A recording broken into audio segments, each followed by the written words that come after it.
விஜய் ஒரு நடிகராக இருந்து அரசியலுக்கு வந்ததற்கான மாற்றம் மிகவும் கவனிக்கத்தக்கது.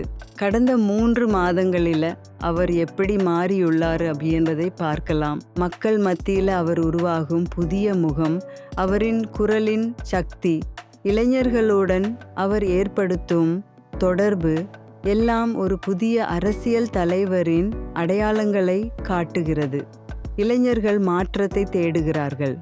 அவர்கள் தங்கள் எதிர்காலத்தை உருவாக்க விரும்புகிறார்கள். விஜய் இந்த தேவை மற்றும் ஆர்வத்தை உணர்ந்து அவர்களின் நம்பிக்கையை பெறுவதற்கான முயற்சியில் இருக்கிறார்.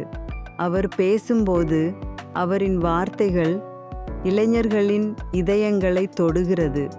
அவரின் பேச்சு, அவரின் காட்சிகள் எல்லாம் அவரை ஒரு புதிய தலைமுறையின் தலைவராக உருவாக்குகிறது. மற்றொரு முக்கிய அம்சம், விஜய் எவ்வாறு எம்ஜிஆர் மற்றும் விஜயகாந்த் போன்ற அரசியல் தலைவர்களை தனது பயணத்தில் பயன்படுத்துகிறாரோ. அவர்கள் போலி உருவங்களை உருவாக்காமல் அவர்களின் அடிப்படைகளை புரிந்து கொண்டு தன்னை ஒரு புதிய தலைமுறையாக நிலைநிறுத்துகிறார். இது அவருக்கு ஒரு பெரிய பலம் அளிக்கிறது.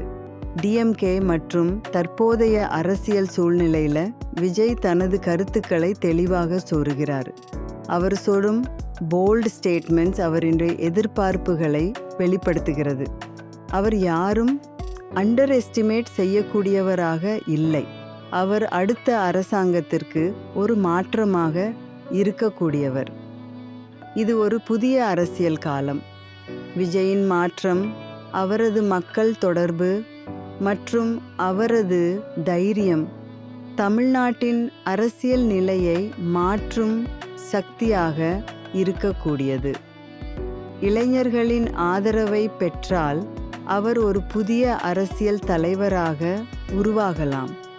இதற்கான வாய்ப்பு தற்போது அவர் கைகளில் உள்ளது.